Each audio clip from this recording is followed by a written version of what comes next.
إن الحمد لله نحمده ونستعينه ونستغفره ونعوذ بالله من شرور أنفسنا ومن سيئات أعمالنا من يهده الله فلا مضل له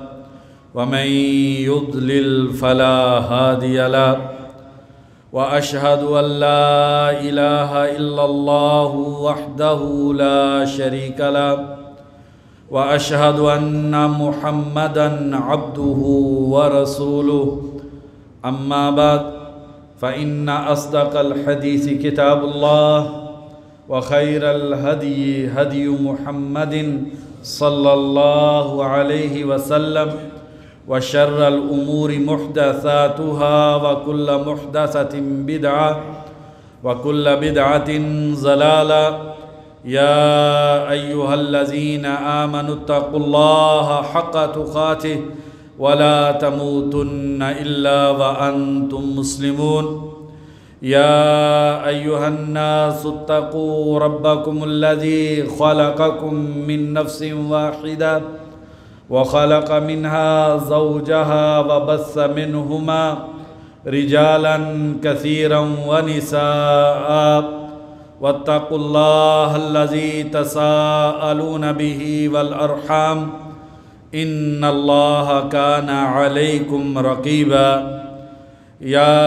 أيها الذين آمنوا اتقوا الله وقولوا قولا سديدا يصلح لكم أعمالكم ويغفر لكم ذنوبكم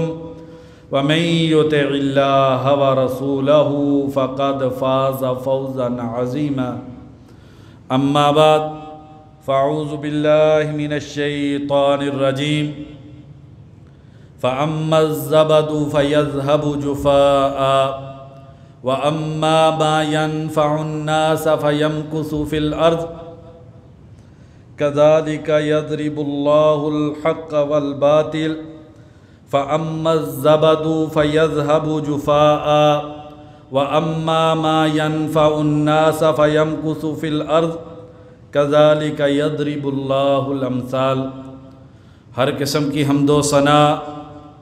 تسبیح و تحمید، بڑائی، کبریائی، عظمت اللہ وحدہ لا شریک کے لیے کہ جس ذات باری تعالیٰ نے ہمارے اوپر بہت بڑا احسان کیا کہ دین اسلام جیسا عظیم دین ہمیں عطا فرمایا۔ ان گنت لا تعداد درود و سلام ہوں نبی اکرم صلی اللہ علیہ وسلم کی ذات اقدس پہ کہ جنہیں اللہ تبارک و تعالیٰ نے تمام جہانوں کے لیے رحمت بنا کر بھیجا۔ کروڑوں رحمتیں ہوں صحابہ کرام پر، تابعین اعظام پر، محدثین کرام پر، جو ہر دور میں لوگوں کو اللہ کے اس عظیم دین کی تعلیمات دیتے رہے۔ پیارے ایمان والے بھائیوں، اللہ تبارک و تعالیٰ کی آپ پر رحمتیں ہوں۔ اللہ تبارک و تعالیٰ ہماری اپنے گھر میں اس حاضری کو شرف قبولیت سے نوازے، دنیا میں خیر و برکت کا باعث اور آخرت میں نجات کا ذریعہ بنائے۔ جیسے آپ بھائی اللہ کے گھر کو آباد کرنے کے لیے آئے ہیں، اللہ تبارک و تعالیٰ آپ کے گھروں کو آباد فرمائے۔ قرآن مجید میں میرے اور آپ کے خالق و مالک کا فرمان ہے فَأَمَّا الزَّبَدُ فَيَذْهَبُ جُفَاءً، جو جاگ ہوتی ہے وہ بیکار چلی جاتی ہے۔ وَأَمَّا مَا يَنْفَعُ النَّاسَ، اور وہ چیز جو لوگوں کو فائدہ دیتی ہے، وہ چیز جس کے ذریعے لوگوں کی ضروریات پوری ہوتی ہیں، فَيَمْكُثُ فِي الْأَرْضِ، وہ چیز زمین کے اندر ٹھہری رہتی ہے۔ اللہ تبارک و تعالیٰ اس نفع دینے والی چیز کو زمین کے اندر دوام عطا کر دیتے ہیں۔ اسی طریقے سے اللہ تبارک و تعالیٰ مثالوں کو بیان کرتے ہیں۔ پیارے ایمان والے بھائیوں، یہ جو اللہ تبارک و تعالیٰ نے اس آیت کریمہ کے اندر ایک قانون بیان کیا ہے کہ جاگ یہ بیکار چلی جاتی ہے اور نافع چیز جو ہے وہ زمین کے اندر باقی رہتی ہے۔ اس سے پہلے اللہ تبارک و تعالیٰ نے سورۃ رعد کی اس آیت نمبر 17 میں 2 مثالیں بیان کی ہیں۔ ایک مثال اللہ تبارک و تعالیٰ نے آسمان سے اترنے والی بارش کی بیان کی ہے۔ یہ بارش اللہ تبارک و تعالیٰ کی بہت بڑی نعمت ہے۔ یہ بارش اللہ تبارک و تعالیٰ جب اسے آسمانوں سے نازل کرتے ہیں تو پھر کیا ہوتا ہے کہ مختلف طرح کے ندی نالے، نشیب و فراز والی جگہ، کھیت، وادیاں، پہاڑوں کے درمیان بہنے والے چشمے، اور اسی طریقے سے دریا اور سمندر، اللہ تبارک و تعالیٰ جب بارش کو آسمانوں سے نازل کرتے ہیں تو جس کسی کی جتنی وسعت ہوتی ہے اسی قدر اس کے اندر پانی چلا جاتا ہے۔ چھوٹی نالی ہو تھوڑا پانی اس کے اندر چلا جاتا ہے، اور بڑی نالی ہو تو اس کے اندر زیادہ پانی چلا جاتا ہے۔ اور پھر یہ پانی جب ان نالوں میں، گلیوں میں چلتا ہے تو راستے میں کئی خس و خاشاک اور تنکے آتے ہیں۔ یہ پانی ان تنکوں کو بھی اپنے ساتھ لے لیتا ہے، اور چیزوں سے ٹکرانے کی وجہ سے اس پانی کے اوپر ایک جاگ پیدا ہو جاتی ہے۔ اللہ تبارک و تعالیٰ نے ایک مثال یہ بیان کی ہے۔ اللہ تبارک و تعالیٰ فرماتے ہیں کہ یہی مثال اور حق اور باطل کی ہے۔ یہ جو پانی آسمان سے اترا تو یہ پانی بڑا ہی صحت افزا پانی ہوتا ہے۔ انسان اس پانی کو پیتا ہے، اللہ تبارک و تعالیٰ نے اس پانی کو طہور بنایا ہے۔ یہ انسان کے لیے پاکیزگی کا ذریعہ ہے۔ یہ پانی انسان لے اور وضو کر لے، اپنے اعضاء کو دھو لے، انسان کے جسم کو طہارت اور پاکیزگی مل جاتی ہے۔ اور اس پانی کا ایک ایک قطرہ انسان کے جسم کے جس عضو سے گزرتا ہے اس عضو سے انسان کے جو گناہ ہیں وہ نکلتے چلے جاتے ہیں۔ اور یہ پانی اگر انسان بارش کا پانی پی لے تو یہ پانی انسان کے جسم کے لیے صحت کا ذریعہ ہے۔ یہ پانی جو اللہ تبارک و تعالیٰ آسمانوں سے نازل کرتے ہیں، یہ اس کائنات کا وہ سب سے بہترین پانی ہے جس کی وجہ سے کھیتی ہوتی ہے، انگوریاں پیدا ہوتی ہے، پھل اور پھول ہیں، لہلہاتے ہوئے کھیت ہیں، لذت دینے والے پھل ہیں، آنکھوں کو خوش کرنے والے اور بہانے والے رنگا رنگ کے پھول ہیں۔ تو یہ جو پانی ہے یہ قیمتی اور نفع مند چیز ہے۔ اس پانی کی لوگ قدر کرتے ہیں۔ یہ پانی سنبھالا جاتا ہے، اور اس کے اوپر جو جھاگ ہوتی ہے کیونکہ وہ کسی کے کام کی نہیں ہے، اس کے اندر کوئی فائدہ اور منفعت نہیں ہے، فَيَذْهَبُ جُفَاءً، وہ بیکار چلی جاتی ہے۔ لوگ اس جاگ کو سنبھالنے کے لیے پلاننگ نہیں کرتے۔ اس پانی کے وجود میں جو لوگوں کے لیے نفع ہے، خیر ہے، لوگوں کے لیے جو بھلائی ہے، اس کی وجہ سے یہ پانی زمین کے اندر ٹھہر جاتا ہے۔ دوسری مثال اللہ تبارک و تعالیٰ نے بیان کی سونے اور چاندی کی۔ سونے اور چاندی کو جب آگ پر تپایا جاتا ہے، سونا پگھل کے پانی ہو جاتا ہے، چاندی بھی پگھل جاتی ہے۔ تو یہ سونا اور چاندی یہ لوگوں کے لیے نافع چیز ہے، اس میں لوگوں کے فائدے ہیں، یہ لوگوں کے لیے مال اور قیمت ہے۔ عورت کے لیے یہ سونا اور چاندی زیبائش ہے، اور جب اس سونے اور چاندی کو آگ پر گرم کیا جاتا ہے، آگ پر پگھلایا جاتا ہے، تو اس پر بھی ایک جاگ پیدا ہوتی ہے۔ وہ جاگ فَيَذْهَبُ جُفَاءً، بیکار چلی جاتی ہے، لیکن یہ سونا اور چاندی زمین میں ٹھہر جاتا ہے۔ تو اس سے بھائیو یہ پتہ چلا کہ وہ چیز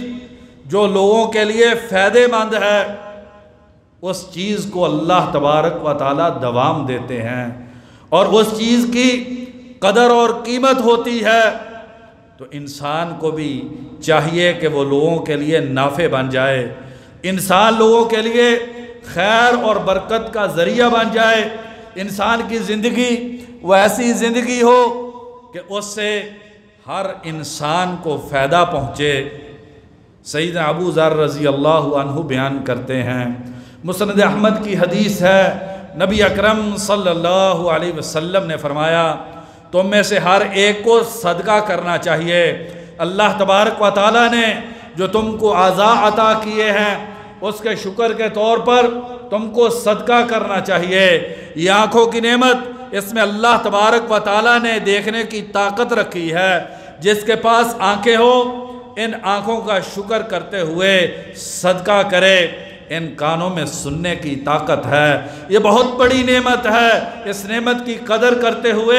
اللہ کے شکرانے کے طور پر انسان کو صدقہ کرنا چاہیے۔ یہ انسان کا دھڑکتا ہوا جو دل ہے یہ اللہ کی بہت بڑی نعمت ہے، انسان کو اس نعمت کا شکر ادا کرنا چاہیے اور صدقہ کرنا چاہیے۔ انسان کے یہ جو گردے ہیں اللہ تبارک و تعالیٰ کا بہت بڑا احسان ہے۔ جس کے پاس یہ گردے ہیں اسے ان گردوں کی قدر کرتے ہوئے اللہ تبارک و تعالیٰ کا شکر ادا کرنا چاہیے اور صدقہ کرنا چاہیے۔ سیدنا ابو ذر رضی اللہ عنہ نے کہا اللہ کے نبی میں غریب آدمی ہوں، میں صدقہ نہیں کر سکتا۔ تو نبی اکرم صلی اللہ علیہ وسلم نے اگر سونے کے پانی سے بھی اس فرمان کو لکھا جائے تو اس کی قیمت ادا نہیں ہوتی۔ آپ صلی اللہ علیہ وسلم نے فرمایا التکبیر، جب انسان اللہ اکبر کہتا ہے تو یہ بھی صدقہ ہے، یہ انسان کی ان نعمتوں کا شکر ہے جو انسان اللہ اکبر، سبحان اللہ، الحمدللہ، لا الہ الا اللہ اور استغفر اللہ، یہ 5 کلمات نبی اکرم صلی اللہ علیہ وسلم نے امت کو بتلائے کہ یہ 5 کلمات یہ صدقہ ہیں اور انسان اپنے اوپر ہونے والی نعمتوں کا ان 5 عظیم کلمات کے ذریعے شکر ادا کر سکتا ہے۔ اور پھر فرمایا وَتَعْزِلُ الشَّوْكَةَ عَنْ طَرِيقِ النَّاسِ وَالْعَزْمَ وَالْحَجَرَ، لوگوں کے رستے سے کانٹے اٹھا دینا، پتھر اور ہڈی کو دور کر دینا کہ اندھیرے میں کسی مسلمان کو تکلیف نہ ہو جائے، یہ کانٹا کسی کے پاؤں میں چبھ کے اس کے لیے اذیت اور تکلیف کا ذریعہ نہ بن جائے، یہ ہڈی اور پتھر اس کی ٹھوکر سے کوئی انسان جو ہے وہ نقصان نہ اٹھا لے۔ انسان اپنے دل کے اندر امت کے لیے ایک خیر کا جذبہ رکھے اور لوگوں کے لیے بلائی اور خیر کا ذریعہ بن جائے۔ فرمایا کہ رستے سے کانٹے دور کر دیا کرو، اگر پیسے نہیں ہیں رستے سے ہڈی اور پتھر کو دور کر دو تاکہ کسی کو ٹھوکر نہ لگ جائے۔ اللہ کی مخلوق کے لیے آسانی اور خیر کو پیدا کر دو، یہ صدقہ ہے۔ جن ہاتھوں سے ان کانٹوں کو اٹھا لو گے، جس وجود کے ذریعے جھک کر رستے سے ہڈی اور پتھر کو دور کر دو گے، یہ تمہارے وجود کی نعمتوں کا صدقہ ہے اور یہ شکر ادا ہو جائے گا۔ اور پھر فرمایا وَتَهْدِي الْأَعْمَى، رستے میں چلتا ہوا نبینا ہے، ہاتھ پکڑ کے اس کو رستہ پار کروا دو، یہ جو تم نے اس کے ساتھ بلائی کی ہے یہ صدقہ ہے۔ وَتُسْمِعُ الصُّمَّ وَالْأَبْكَمَ، جو سن نہیں سکتا، جو گونگا ہے، اس کے ساتھ کوئی خیر اور بلائی کا معاملہ کر دو۔ کسی نبینے کے ہاتھ کو تھام کے اللہ تبارک و تعالیٰ کے گھر مسجد میں جانا چاہتا ہے، اسے مسجد میں اپنے ساتھ لے آؤ۔ کسی معذور اور مجبور کی مجبوری میں اس کا سہارا بن جاؤ، یہ صدقہ ہے اور یہ تمہارے اعضاء کا شکر ہے۔ اور پھر فرمایا کہ تم کسی لحفان، غم زدہ، غموں کا مارا ہوا، المستغیث، جو پریشانی میں تم سے مدد مانگے، تم سے سہارے کو تلاش کرے، تو شدت ساقی کا الی اللحفان المستغیثی، اللہ تبارک و تعالیٰ نے تمہیں طاقت دی ہے، اللہ نے تمہارے اعضاء سالم رکھے ہیں، تو اس کا سہارا بن جاؤ جو معذور اور مجبور ہے، یہ بھی صدقہ ہے اور یہ تمہارے اعضاء کا شکر بن جائے گا۔ وَتَرْفَعُوا بِشِدَّةِ ذِرَاعِكَ مَعَ الضَّعِيفِ، معاشرے کے اندر کوئی کمزور ہے، کورٹ اور کچہری میں ظلم کا شکار ہے، تو یہ بھائیو بہت بڑی نیکی اور خیر ہے کسی مظلوم کو کچہری عدالت اور تھانے سے اس کا حق دلوانے میں اس کا ساتھ دے دینا، یہ بہت بڑی نیکی ہے۔ اس کو رشوت کے ظلم سے بچا لینا۔ لوگ جو اس کا ناجائز مال ہڑپنا چاہتے ہیں، پولیس کچہری میں آپ کا تعارف ہے، اس کے ساتھ کھڑے ہو جائیے، مظلوم کی مدد کیجئے، اس کا سہارا بن جائیے، مظلوم کا دست و بازو بن جائیے۔ اللہ تبارک و تعالی اس کے ذریعے تمہیں نیکیاں عطا کریں گے، اور اللہ تبارک و تعالی نے جو تم کو نعمتیں دی ہیں یہ ان نعمتوں کا شکر ہو جائے گا۔ تو بھائیو، جو لوگوں کے رستوں سے کانٹے چنتے ہیں، جو لوگوں کے دست و بازو بنتے ہیں، جو مجبوری میں لوگوں کا ساتھ دیتے ہیں، یہ بڑے عظیم لوگ ہیں۔ نبی اکرم صلی اللہ علیہ وسلم کے عظیم صحابی سیدنا براء بن عازب رضی اللہ عنہ بیان کرتے ہیں، بخاری اور مسلم کی حدیث ہے، نبی اکرم صلی اللہ علیہ وسلم کے صحابی فرماتے ہیں، امرنا بسبع، نبی صلی اللہ علیہ وسلم نے ہمیں 7 چیزوں کا حکم دیا ہے، اس میں سے ایک ہے وَنَصْرِ الْمَظْلُومِ، مظلوم کی مدد کرنا، اس کا ساتھ دینا، تکالیف میں اس کے ساتھ کھڑے ہو جانا۔ الغرض بھائیو، وہ انسان اس کائنات میں سب سے بہترین انسان ہے جو لوگوں کے لیے نفع مند ہے، ان سے پریشانیاں دور کرنے والا ہے، ان کے دکھوں کا مداوع کرنے والا ہے، جو غریبوں کا سہارا ہے، جو لاچار کی لاٹھی ہے، جو بیوہ کا دست و بازو ہے۔ ایسا نہ ہو انسان ساری زندگی امیروں کا ساتھ پالتا رہے اور اپنی زندگی وہ مالدار لوگوں کی نظر کر دے، تو یہ انسان اس جا کی مانند ہے جس کی کوئی قیمت نہیں۔ لیکن جو لوگوں کا ساتھ دیتا ہے، ان کے لیے نفع مند ہے، ان کی پریشانیوں کو دور کرتا ہے، اللہ تبارک و تعالی اس انسان کے نام کو زندگی عطا کر دیتے ہیں۔ لوگ اس کا جب بھی ذکر کرتے ہیں تو دل سے اچھی دعائیں اس انسان کے لیے نکلتی ہیں۔ اس لیے نبی اکرم صلی اللہ علیہ وسلم کے عظیم صحابی سیدنا عبداللہ بن عمر رضی اللہ عنہما بیان کرتے ہیں، بخاری اور مسلم کی حدیث ہے، من کان فی حاجت اخیہ کان اللہ فی حاجتی۔ بڑی عظیم بات ہے،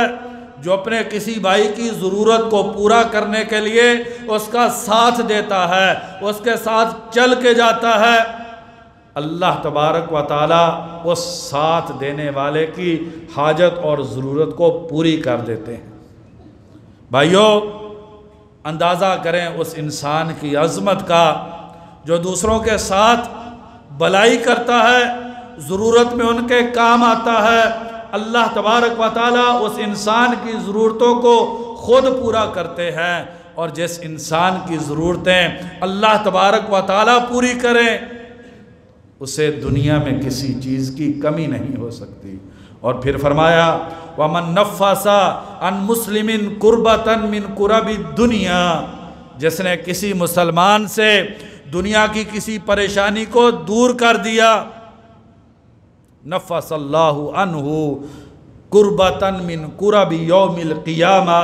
اللہ تبارک و تعالی اس انسان کی قیامت کی پریشانیوں کو دور کر دے گا۔ قیامت کے دن جب ساری انسانیت اللہ تبارک و تعالی کے خوف سے تھر تھا رہی ہوگی، جب محشر کے میدان میں انسان جہنم کے منظر کو دیکھ کے اللہ تبارک و تعالی کے خوف سے کانپ رہا ہوگا، اور جب سارے لوگ گھٹنوں کے بل گر کے نفسی نفسی کہہ رہے ہوں گے، اس وقت پل صراط سے گزرنے کے لیے اسے اللہ تبارک و تعالیٰ کا سہارا میسر آ جائے گا۔ جس نے دنیا میں کسی کی پریشانی کو دور کرنے میں اس کا ساتھ دیا، اللہ تبارک و تعالیٰ کل قیامت کے دن معاشر کے میدان میں اس انسان کی پریشانیوں کو دور کر دیں گے۔ اور مسلم میں نبی اکرم صلی اللہ علیہ وسلم نے فرمایا، من یسر علی معسر یسر اللہ علیہ فی الدنیا والآخرہ، جس نے کسی تنگ دست کو آسانی دے دی، قرضہ لیا تھا، قرضہ دینے کی طاقت نہیں ہے، مہلت دے دی یا قرضہ اس انسان کو معاف کر دیا، یسر اللہ علیہ فی الدنیا والآخرہ، اللہ تبارک و تعالیٰ اس انسان کو دنیا اور آخرت میں آسانیاں عطا کر دیتے ہیں۔ دنیا میں بھی اس انسان کے لیے آسانیاں ہوتی ہے، حلال کا وسیع بابرکت رزق مل جاتا ہے، بابرکت صحت والی زندگی ملتی ہے، گھروں کی ناچاکیاں اور اختلافات ختم ہو جاتے ہیں، اس انسان کی زندگی کو اللہ تبارک و تعالیٰ نعمتوں اور آسائشوں سے بھر دیتے ہیں، اور جو کسی کی آنکھوں سے ٹپکتے ہوئے آنسوؤں کو اپنے آنچل سے صاف کر دیتا ہے، اور اس کی دل کو جو ٹھیس پہنچی ہے اس وقت اس کی دل جوئی کرتا ہے، اللہ تبارک و تعالیٰ اس انسان کے گھر میں اپنی رحمتیں اور برکتوں کا نزول یوں کرتے ہیں کہ دیکھنے والوں کے لیے وہ گھر ایک مثال بن جاتا ہے۔ اور مسلم شریف کی دوسری حدیث میں کتنی ہی خوبصورت حدیث ہے، واللہ فی عون العبد ما کان العبد فی عون اخی، اللہ تبارک و تعالیٰ اس وقت تک اس بندے کی مدد میں رہتے ہیں جب تک بندہ کسی دوسرے کی مدد میں رہتا ہے، جب تک انسان اپنے مسلمان بھائی کی مدد میں رہتا ہے۔ محلے کے اندر یتیم ہے، اس کے پاس کھانے کے لیے کچھ نہیں ہے، تو یہ اس یتیم کے لیے کھانے کا اہتمام کرتا ہے، کسی بے سہارا بچے کی تعلیم کا اہتمام کرتا ہے اور اسے تعلیم دلانے میں اس کے ساتھ تعاون کرتا ہے۔ جب تک انسان یہ کام کرتا رہتا ہے، اللہ کی مدد اس انسان کے شامل حال رہتی ہے، اور جس کو اللہ کی مدد اور نصرت مل گئی، بھائیو اللہ کی قسم اسے دنیا میں کسی چیز کی کمی نہیں رہتی ہے۔ واللہ فی عون العبد ما کان العبد فی عون اخی، اللہ تبارک و تعالیٰ اس وقت تک اپنے بندے کی مدد میں رہتے ہیں جب تک بندہ اپنے مسلمان بھائی کی مدد میں رہتا ہے۔ اس لیے نبی اکرم صلی اللہ علیہ وسلم نے بنی اسرائیل کے اس ایک آدمی کا واقعہ بیان کیا کہ لوگ اسے کوئی چیز خریدنے کے لیے آتے، پہلے سونے اور چاندی کے سکے اور کرنسی ہوتی تھی، کوئی کھوٹا سکہ لے آتا، کوئی ٹوٹا ہوا درہم و دینار لے آتا اور اس سے چیز لینے کے لیے آ جاتا۔ یہ اللہ کا بندہ اپنے ملازموں اور نوکروں کو کہتا، جو جیسے بھی پیسے لے کر آ جائے تم اسے پورا جو اس کی چیز مانگے وہ اس کو عطا کر دو۔ کوئی کھوٹا سکہ لے کے گندم لینے آئے اسے گندم دے دو، جس کی جو ضرورت ہے وہ لے کر آئے تو آپ کھوٹے سکے رکھ لو اور اسے وہ چیز دے دو۔ اور پھر نبی اکرم صلی اللہ علیہ وسلم نے فرمایا کہ یہ لوگوں کے لیے آسانیاں پیدا کرنے والا، یہ لوگوں کے لیے نافع، خیر اور برکت کا ذریعہ بننے والا انسان جب فوت ہونے لگا تو ان کھوٹے سکوں کو سامنے رکھ کے اللہ ارحم الراحمین کو مخاطب کر کے کہتا ہے کہ یا اللہ، یہ تیری مخلوق میرے پاس کھوٹے سکے لے کر آتی تھی، میں نے تیرے بندے سمجھ کے انہیں پورا تول دیا ہے، اے ارحم الراحمین ذات، آج میں بھی تیرے دربار میں کھوٹے عمل لے کے آ رہا ہوں، اور مجھے تجھ سے اپنے سے زیادہ رحم کی امید ہے، مجھے امید ہے کہ تو ان کھوٹے عملوں کو قبول کر کے میری نجات کا سامان کر دے گا۔ تو نبی اکرم صلی اللہ علیہ وسلم نے فرمایا، اللہ احکم الحاکمین سب سے بڑی قدردان ذات، سب سے بڑی وفادار ذات، اللہ تبارک و تعالیٰ نے فرشتوں کو کہا اس بندے کو معاف کر دو، جئنا ببضاعۃ مزجاۃ فاوف لنا الکیل وتصدق علینا انا نراک من المحسنین۔ یا اللہ عمل کھوٹے لائے ہیں لیکن تیری رحمت کی امید ہے، فاوف لنا الکیل، یا اللہ معاف پورا دے دے، وتصدق علینا، یا اللہ اضافی بھی دے دے، انا نراک من المحسنین، یا اللہ تو احسان کرنے والا۔ بھائیو یہ تو لوگوں کے ساتھ خیر کرنے والا۔ سیدنا ابو ہریرہ رضی اللہ عنہ بیان کرتے ہیں، بخاری اور مسلم کی حدیث، وہ ایک بنی اسرائیل کی بدکار عورت، برائی کرنے والی کتے کو اس نے کنویں کے گرد پیاس سے چکر لگاتے ہوئے دیکھا۔ اس عورت کے دل میں اس کتے کے بارے میں رحم پیدا ہوا۔ حدیث کے لفظ ہیں، اس عورت نے اپنے موزے کو اتارا، اپنے منہ سے پکڑا اور مشکلات کے ساتھ اس کنویں کے اندر اتر گئی، پانی سے بھر کے اوپر لا کے اس کتے کو پانی پلا دیا، اس کے ساتھ اچھائی کر دی۔ اللہ تبارک و تعالیٰ کو اس عورت کی یہ نیکی، اپنی مخلوق کے ساتھ بھلائی کرنا اتنا پسند آیا کہ اللہ تبارک و تعالیٰ نے اس عورت کے سارے گناہ معاف کر دیے۔ بھائیو بہترین انسان وہ ہے جو لوگوں کے لیے نفع کا باعث ہے، جو ٹوٹے دلوں کو جوڑنے والا ہے، جو پریشانیوں میں لوگوں کے کام آنے والا ہے، اپنی اولاد کے لیے اچھے لباس کا اہتمام کرنے والا ہے، اپنی اولاد کے لیے گوشت اور بہترین کھانے، پھل اور فروٹ کا اہتمام ہر کوئی کرتا ہے۔ زندگی بھائیو یہ ہے کہ انسان اپنے محلے میں کسی غریب کو دیکھ لے اور اس کے لیے بہترین کھانے اور لباس کا اہتمام کر دے۔ وہ بھی ہمارے ہی بچے ہیں۔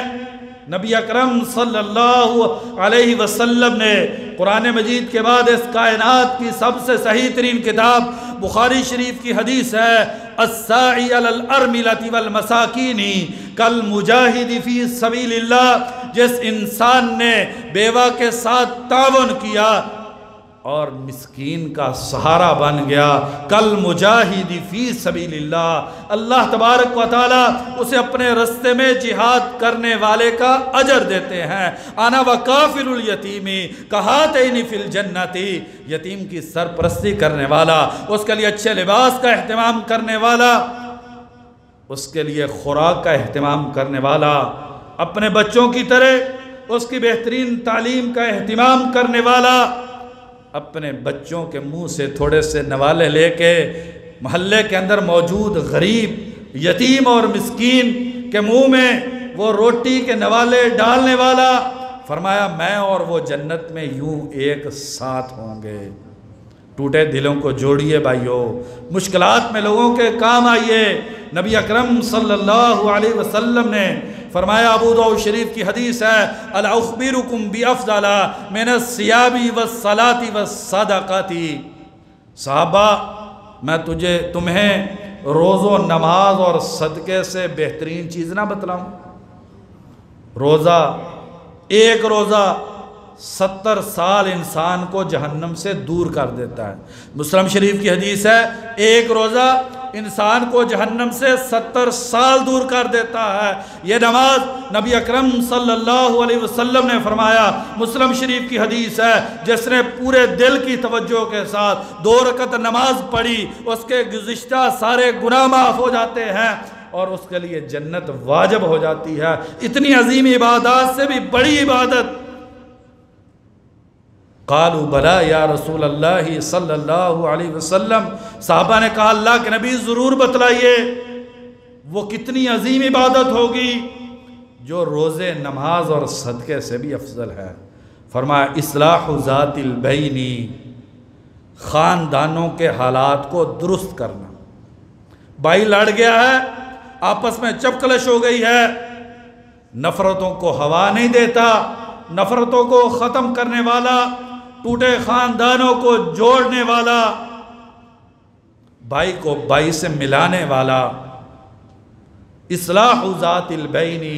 مسلمانوں کے درمیان نفرتیں ختم کرنے والا، گھروں اور خاندانوں کے ساتھ خیر اور بھلائی کا معاملہ کرنے والا۔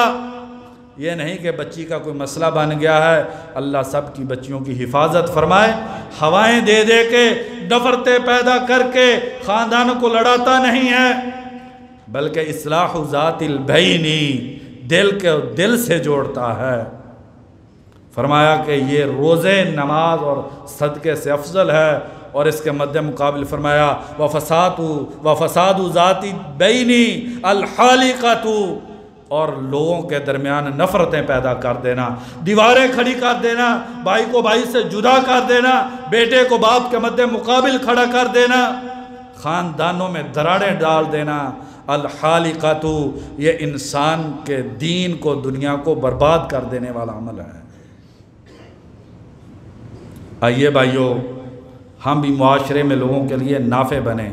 جیسے آسمان سے آنے والی بارش یہ سب کے لیے خیر اور برکت کا ذریعہ ہے، اسی طریقے سے میں اور آپ بھی لوگوں کے لیے نافع بن جائیں، تو ہم ایک اپنی زندگی اور ایک مرنے کے بعد اللہ تبارک و تعالی لوگوں کے لیے جو نفع مند ہے، اللہ ان کو ایک اور زندگی عطا کرتے ہیں۔ دیکھ لیجئے امام بخاری رحمہ اللہ کو، انہوں نے امت کے لیے ایک فائدہ مند کام کیا، امت پر احسان کیا، نسلوں کو سنوارنے کے لیے انہوں نے ایک عظیم کتاب کو لکھا، اس کے لیے اپنے آرام کو تج کر دیا، دن رات سفر میں رہے، کٹھن حالات سے گزرے، بھوک اور پیاس کو برداشت کیا، رات کو اٹھ کے 17 مرتبہ چراغ جلا کے نبی صلی اللہ علیہ وسلم کی حدیث کو مرتب کیا، تپتے صحرا میں سفر کر کے بھوک اور پیاس کے ساتھ رہ کے اس صحیح بخاری کو لکھا۔ آج ہر مسلمان جو ہے اس عظیم امام کے لیے دعا گو ہے، کیوں نہ ہو؟ نبی کائنات صلی اللہ علیہ وسلم نے فرمایا، بخاری شریف کی حدیث ہے، سیدنا عثمان رضی اللہ عنہ بیان کرتے ہیں، خیرکم من تعلم القرآن وعلمہ، تم میں سب سے بہترین انسان وہ ہے جو لوگوں کو قرآن سکھلاتا ہے، جو لوگوں کے بچوں کے دل میں قرآن کو نقش کرنے والا، جو لوگوں کے بچوں کی زبانوں پہ اللہ کے ذکر کو جاری کرنے والا۔ یہ اللہ کی قسم اس کائنات میں لوگوں کے لیے سب سے بڑا خیر خواہ اور یہ امت کے لیے سب سے بڑا نافع انسان ہے، اس لیے خیرکم، یہ اس کائنات میں سب سے عظیم انسان ہے۔ اتنا عظیم انسان، ابو داؤد شریف کی حدیث ہے، نبی اکرم صلی اللہ علیہ وسلم نے فرمایا، ان العالم لا يستغفر له من في السماوات ومن في الارض حتى الحيتان في جوف الماء، آسمان کی ساری مخلوقات اور زمین کی ساری مخلوقات، یہاں تک کہ مچھلیاں پانی کے پیٹ میں، اور ایک دوسری روایت میں چیونٹیاں زمین کی بلوں میں، دین سکھلانے والے کے گناہوں کی معافی کی دعا کرتی ہیں۔ کیوں؟ کیونکہ یہ کائنات کا وہ انسان ہے جو سب سے بڑا لوگوں کے لیے نفع مند ہے۔ بھائیو، لوگوں کو نفع دیجئے، آسانی دیجئے، لوگوں کے دست و بازو بنیے، پریشانیوں میں ساتھ دیجئے، بھوکے کو کھانا کھلا دیجئے، جس کے تن پہ لباس نہیں ہے اسے لباس پہنا دیجئے۔ اور اللہ تبارک و تعالیٰ کو اس انصاری صحابی کا کردار کتنا پسند آیا جس نے اپنے بچوں کو بھوکے رکھ لیا، خود اور بیوی کو بھوکا رکھ کے مہمانوں کو کھانا کھلا دیا۔ تو اللہ تبارک و تعالیٰ کو ان کا یہ عمل بہت پسند آیا، اور اللہ تبارک و تعالیٰ نے اس کو قرآن بنا دیا، وَيُؤْثِرُونَ عَلَىٰ أَنفُسِهِمْ وَلَوْ كَانَ بِهِمْ خَصَاصَةٌ، اور وہ عظیم لوگ جو دوسروں کو اپنے آپ پر ترجیح دیتے ہیں، اپنے بچے سے اچھا لباس کسی یتیم کو لے کر دے دیا، اپنے بچے کی تعلیم سے بہتر کسی یتیم کی تعلیم کا اہتمام کر دیا، لوگوں کو اپنے آپ پر ترجیح دینے والے یہ بڑے عظیم لوگ ہیں۔ اللہ تبارک و تعالیٰ سے دعا ہے، اللہ تبارک و تعالیٰ مجھ کو اور آپ کو لوگوں کے لیے نافع بنائے، ہمیں خیر کے کام کرنے کی توفیق عطا فرمائے، دلوں کو جوڑنے کا ذریعہ بنائے اور امت کے لیے فائدہ مند بنائے۔ وما توفیقی الا باللہ۔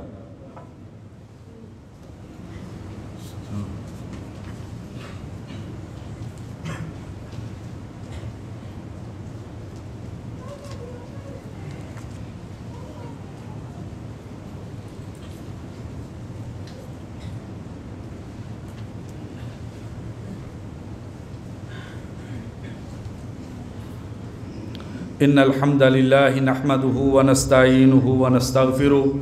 والصلاة والسلام على رسول الله أما بعد۔ نبی اکرم صلی اللہ علیہ وسلم جب غار حرا میں تھے اور جبریل امین وحی لے کر آئے تو نبی اکرم صلی اللہ علیہ وسلم اس ایک ناگہانی کیفیت کو دیکھ کر ڈر گئے اور پریشان ہو گئے۔ آپ صلی اللہ علیہ وسلم گھر واپس آئے، ہماری ماں خدیجہ رضی اللہ عنہا کے پاس آ کے کہا انی اخاف علی نفسی، میری بیوی مجھے ڈر ہے کہ میں فوت نہ ہو جاؤں۔ تو خدیجہ رضی اللہ عنہا نے کیا کہا؟ کلا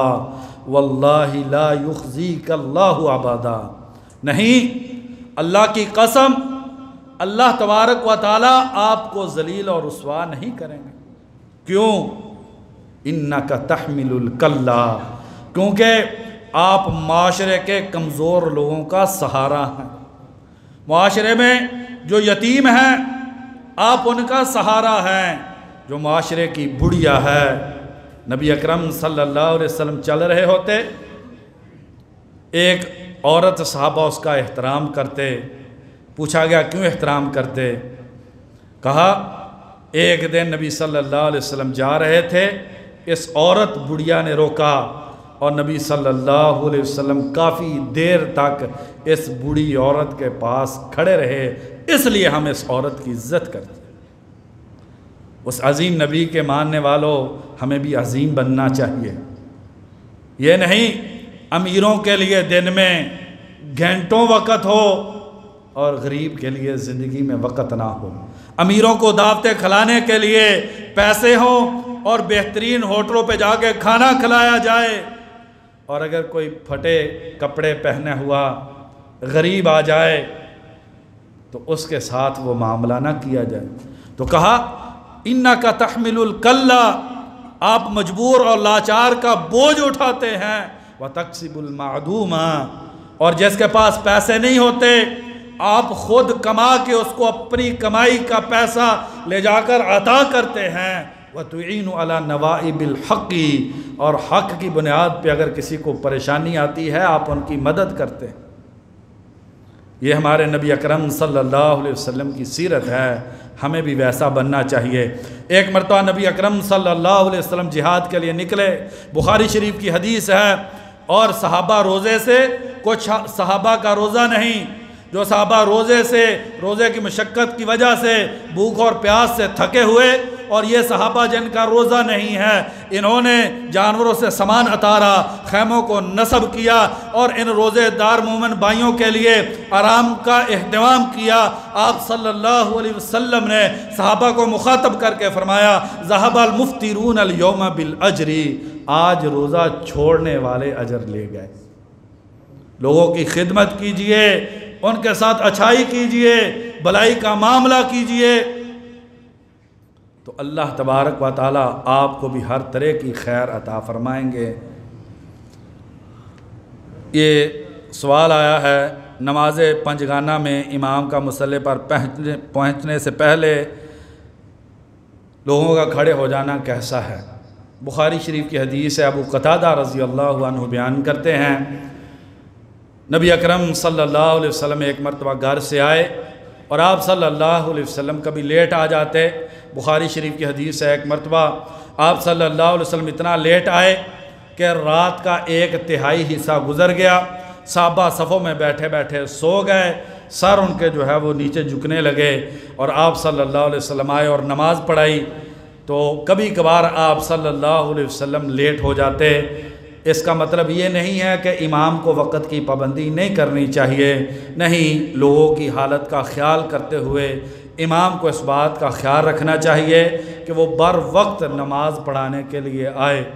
لیکن اگر کبھی کبھار امام لیٹ ہو جائے تو نبی اکرم صلی اللہ علیہ وسلم نے منع کیا ہے کہ انتظار میں آدمی کھڑا ہو جائے۔ بخاری شریف کی حدیث ہے، فرمایا لا تقوموا حتی ترونی، جب تک تمہیں مجھے مسجد میں دیکھ نہ لو اس وقت تک صف بندی کے لیے، نماز کے قیام کے لیے کھڑے نہ ہو جاؤ۔ امام بھی انسان ہے، اگر 2 4 5 منٹ اوپر ہو جائیں تو یہ کوئی بڑی بات نہیں ہے۔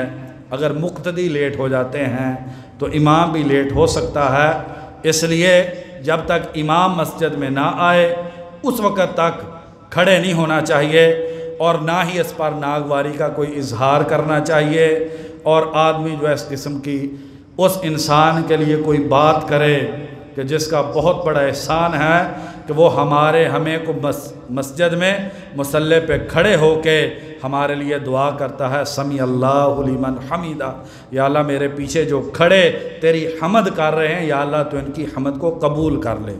اس عظیم انسان کے بارے میں کوئی بات ایسی نہیں کہنی چاہیے۔ دوسرا سوال ہے، خطبہ جمعۃ المبارک میں خطیب کا ممبر سے نیچے اترنے سے پہلے مقتدیوں کا کھڑے ہو کر صفیں بنانا کیسا ہے؟ یہ بھی درست نہیں ہے۔ جب تک جو ہے وہ خطیب خطبے میں کھڑا ہے اس وقت تک بیٹھنا اور پوری توجہ سے سننا انسان پر واجب ہوتا ہے، اس میں کوتاہی نہیں کرنی چاہیے۔ بیمار کے لیے صحت کی دعا کی درخواست آئی ہے، اللہ تبارک و تعالیٰ سے دعا ہے اللہ تبارک و تعالیٰ بیماروں کو شفائے کاملہ عاجلہ نصیب فرما دے، اپنی رحمت سے جسمانی اور روحانی ساری بیماریوں سے اللہ تبارک و تعالیٰ شفائے کاملہ عاجلہ نصیب فرما دے، حلال کی وسیع روزی نصیب فرما دے۔ جو فوت ہو چکے اللہ تعالیٰ ان کی قبروں کو جنت کے باغیچے بنا دے، اور اللہ تبارک و تعالیٰ آپ سب کی دلی مرادیں پوری فرما دے، اولادوں کو آنکھوں کی ٹھنڈک بنا دے، جو بے اولاد ہیں نیک صالح اولاد عطا فرما دے۔ اللہ تبارک و تعالیٰ ہم سے راضی ہو جائیں، ہمارے گناہوں کو معاف فرما دیں، اور ہمیں نیکی اور تقوی والی زندگی گزارنے کی توفیق عطا فرما دیں۔ سبحان ربک رب العزت عما یصفون وسلام علی المرسلین والحمد للہ رب العالمین۔